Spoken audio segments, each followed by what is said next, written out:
Hey everyone, happy Thanksgiving. I hope you had a good time. We're starting back up again early because of all this hospital nonsense. So we will be meeting tomorrow, which is Sunday, and Monday, which is November 30th and December the 1st. You get the following weekend off unless you want to talk to me, which is not a terrible idea at this time in the semester. However, meeting this weekend, optional the following weekend. So we've got about 2.5 weeks till the end of the semester.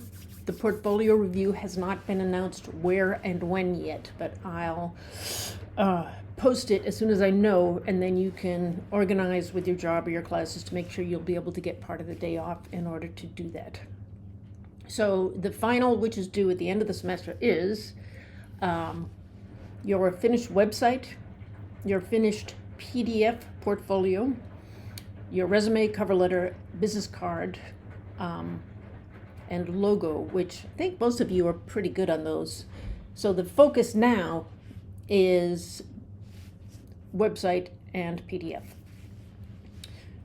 And ideally, you guys have given me your design event essay and your interview reactions on Brightspace and the design event essay in your folder already.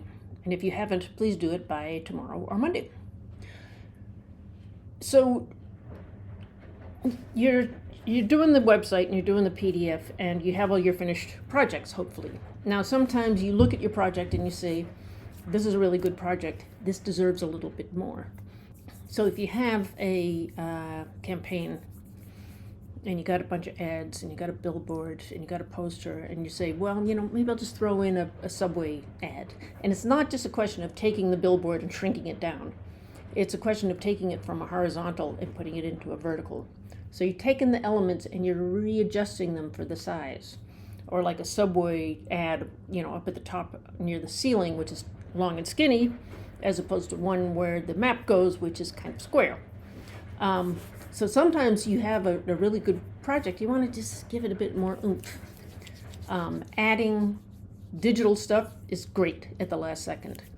But then you're also looking at it with your improved design eye, and you're saying, maybe this, the headline could be a little bit smaller. Maybe the wording could be a bit better. Maybe I've used too many photos here. You're doing those last minute touches, that little bit of sprinkle of fairy dust. And sometimes those little changes are what really makes something sing. So you got a couple weeks to do this stuff. You're also going to lay it out in a PDF. And a PDF, you do it ideally in InDesign or some similar program, but you do not do it in Photoshop or Illustrator because it will just be ridiculously gigantic. In InDesign, you can make it into a normal sized file, 3 or 4 megabytes as opposed to like 60, which just doesn't fly. There are sample portfolio PDFs on Brightspace, and if there aren't at this second, there will be by tomorrow, which is Sunday.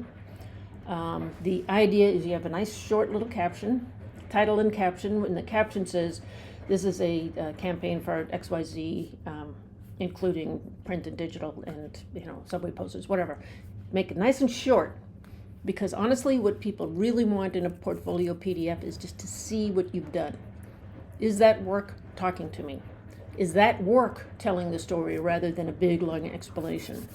Now, if you have a big, complicated project like a senior project, for instance, then you can give a little bit more background. And you can say, this is my senior thesis project. This is a big deal. This was the final big project of my education. Then you give it a bit more story. But then for everything else, just short little captions is fine. Try not to put extraneous things on the page. Little doodads and lines, and sometimes people want to put their logo on every page. I would keep that to a minimum. You want the projects to be as large as possible on the page because that's what you want them to look at. You don't want to show them the design of your portfolio. You want to show them your design. It's a different thing. I've been saying that kind of thing throughout the semester for those presentation PDFs, the PowerPoint kind of things. You want it simple and clean so people can get what you have done rather than how good your presentation looks. So the portfolio review. The portfolio review is an event where everyone gets into sort of job interview clothes, and you have printouts of your resume, printouts of your business card. Two sides, business card, logo on one side, contact and QR on the other side. And you go and you set up, and you have either a laptop or sometimes they have computers there. It's always a good idea to bring either a laptop or a tablet to show your website and your portfolio PDF. In the real world, half the time you're going to be doing these interviews, at least preliminary ones on Zoom or something like that. But sometimes you go into somebody's office, and what happens if their internet is down? You've got a laptop. You can do it. You can do a little hotspot with your phone, and you can immediately show them your work on your tablet. And that's the other good thing with the PDF is it doesn't require Wi-Fi. If the Wi-Fi goes down, you can still show people your work. So you turn up, and then you're given a place to sit, and then people come around and they look at your portfolio. So it's like a sort of speed dating kind of thing, except that it's professors and sometimes alumni turn up, and then professionals also turn up, and they give you feedback. Now, you've been listening to me all semester and your classmates, and it's a good idea to find out what other people think. In general, this is really fun. And sometimes you'll run into professors that you haven't seen for a while. You'll run into people that have graduated, and they can give you a bit of insight about what it's like out there once you graduate. And sometimes they serve drinks and snacks and all this kind of stuff. And it's a nice kind of chatty scene. Try and get as much out of it as possible. Tell people to give you feedback. Don't just say, oh, that looks really nice. What do you actually think? So get as much worth out of this as possible. Okay, so I will talk to you Sunday and Monday. And let me know if you can't make it. Otherwise, I'll see you then.